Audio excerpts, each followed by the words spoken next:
Hello, my name is Doug Baus. I'm Vice President for Client Services with Money for Ministry. And in this video, we're going to be taking a closer look at your Christian Will site. This is a tool that's available to you to help those donors that are comfortable with a digital platform. If you are if your program includes the mailback dialogue, the surveys, and the check-in letters, you also have what we call the response brochure. I like to think of the Christian Will site as the digital online version of that printed response brochure. It's an educational and informational site that's geared and designed to inspire those donors who have never considered including you in their will, to give them some ideas and to get them inspired and to help them know what are the next steps I need to take to update my will and perhaps include a ministry that I love in it. So I'd like to walk you through the site and some of the different parts so you can get comfortable with it and how you can use it. First of all, here's the homepage, and many ministries will simply link this homepage to their website. You might have a menu that says other ways to give, or learn more about giving to our ministry. That's a great place to locate this link. I recommend that you call that link either leave a legacy or make a gift in your will. I would recommend you not call that link or that menu label something like planned giving. Most donors don't really know what planned giving means, and it can be a confusing term. So let's just be clear. Make a gift in your will or leave a legacy. And that should take you directly to this site. Now, for some ministries who might like to customize things a little bit more, there are some other options that you can do. For example, you have a license to all the content on this site. So if you would like to take the content itself and bake it into your own site, you definitely can do that.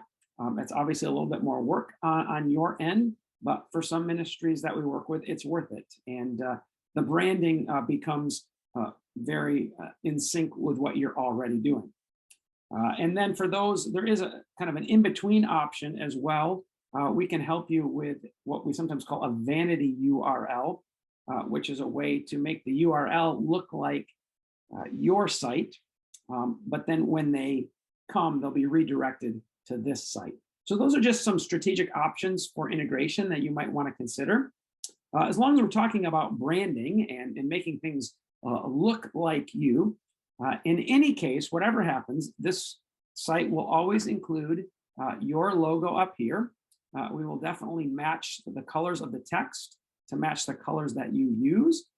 If you have some images that you'd like to supply us with, we can replace the ones that you see here. For example, this tree and the sky. You want to get in contact with us. There are some requirements in terms of number of pixels and dimensions so that it fits and works correctly in this format. And we can do that for this page.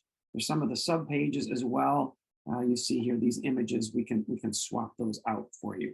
Not a problem. Happy to do that. I said this is an inspirational and educational site, and you'll see here across the top the three main headings: get inspired, get a will, have peace. You'll see those here as well on these three buttons here: get inspired, get a will, have peace. These are the three steps that we recommend every person go through on their path to including a ministry in their will.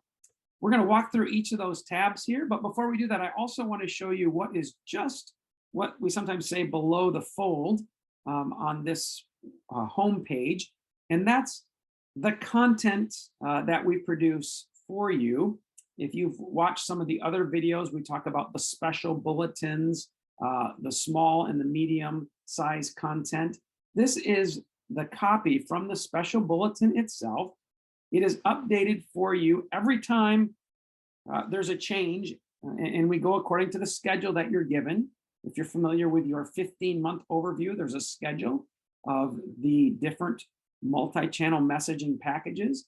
And so, for example, if it is the month of March, and for March, the content is meant to be the piggy bank that changes lives, you will see it here automatically. Nothing you need to do. That's great too, because it keeps your homepage up to date. Search engines like to see changes like that. If it remains static for too long, then you tend to drop in the search results. At the bottom here, you'll also notice that the previous 4 articles that were also featured, again, you could use the 15-month overview to see what those were, but they're listed here for you as well. And each article has its own page. So if you needed to grab a link for one of those articles to send to someone, you can do so and send them here, and they'll get a nice clean look at that content in a digital format. Well, let's walk through the different parts of the site so you can see and know what your donors are experiencing. The first step, we say get inspired. You've heard us say over and over again, donors prefer inspiration over information, or we like to say lead with inspiration, but then as necessary, follow with information. And there is some content here to help donors think about why they would want to include a ministry in their will, why a gift in the will is really like an act of worship, and how the heart can be involved in this decision. The next step, get a will, and you can see, of course, we're moving across here on the top as well. What do I do next? What are some helpful tips for me to get this done? And you can see we offer 2 popular options here. Get help in person, get help online. Getting help in person is the more traditional route where you would meet with an attorney. And for many people, that is the route they prefer. It's a great route. For some people, it's the only route really that works because their estate is of a certain level of complexity that they really need a person to sit down with. However, for many of your donors, going online is a very popular and acceptable option. You can see here down below, we've included some content to help them think through that. Do I need a lawyer to make a will? How do online wills work? What are the advantages of online wills? So there's some information to help them think through whether or not they ought to, again, go online, which is much cheaper and much simpler, or whether they should seek out help from a professional. If they do decide to go get help in person, and even if they don't, frankly, this is a great tool here. It is what we call the Christian Will Guide, and it is a worksheet that they can download and print out and fill out. Again, this too would be customized with your logo and your address here. It would not have our content. We always remain in the background, but offers them some thoughts to think about. And it's really a worksheet that they can fill out to make their time with a professional, with an attorney, that much more efficient, and really ultimately to help them do some of the thinking ahead of time so they can sit down with the attorney and get things done. It's about 12 pages with some blanks to fill in with a variety of different things that would be helpful to have thought through. I invite you to, you can download this yourself and print it out and have printed copies available as well. If you'd like to say, for instance, mail this to donors who have requested this kind of information. If your donors would like to go online and they click this link, it takes you to 4 common online will options, and you'll see those listed here. Those are some of the ones that we find to be most popular. There are others, so if there's one you'd like us to add, we'd be happy to do that. If, say, for instance, you work with one specifically, Mama Bear Legal Forms has a division called GiftWise, which is geared strictly for nonprofits. We can feature that for you. Freewill.com is another one. They work with nonprofits to create sites for donors to get their wills updated at no cost to the donor. It's a great service to offer your donors a way to serve them and help them through this somewhat, let's just say, what people perceive at least to be a difficult process. So again, we can customize that to fit your needs.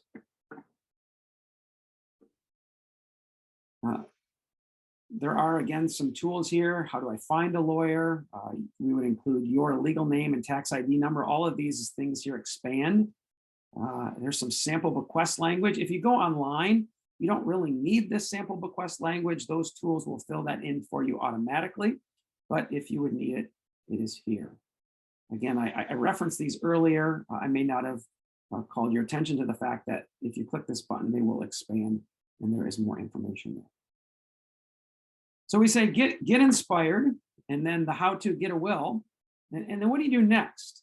And this is probably the most often overlooked part of including a ministry in your will, or really of just updating your will to begin with.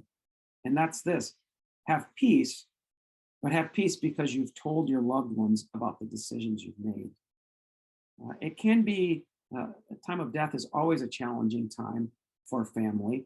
It can be more challenging when no planning has taken place. That's of course very challenging, but when there are surprises.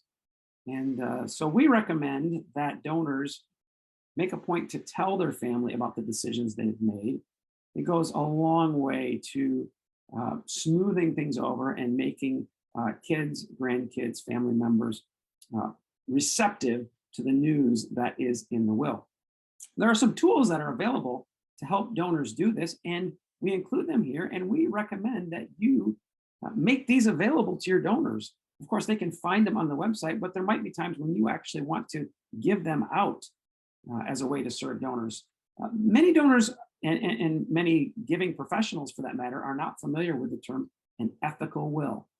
And that's what we introduce here on this page. We talk about what an ethical will is. Sometimes it's also known as a legacy love letter. But it's basically, if a will is to disperse your assets upon your death, an ethical will is a way for you to, we'll just say, not necessarily disperse, but pass on your values.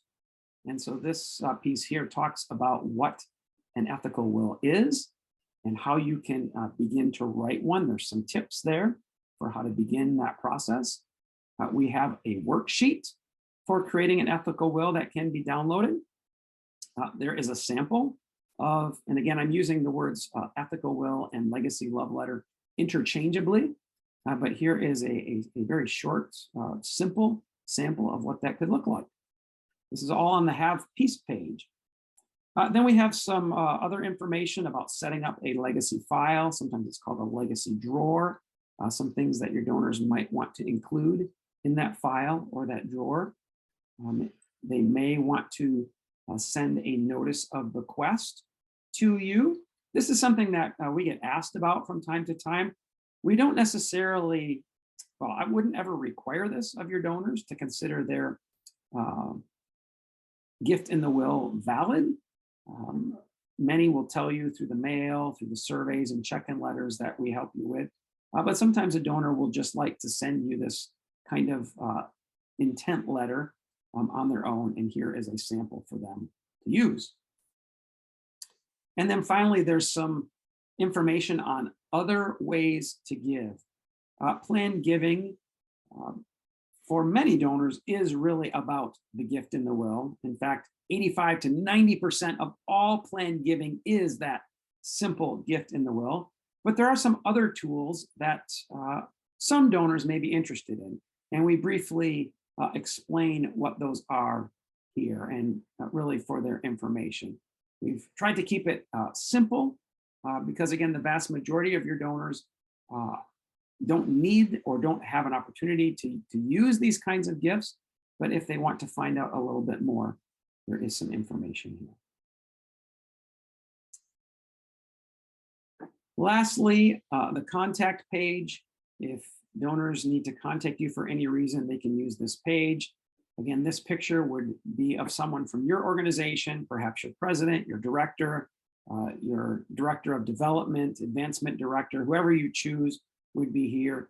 And then we can direct this form, again, to whoever you choose, probably the person who's featured in the picture for you, and they can submit that form.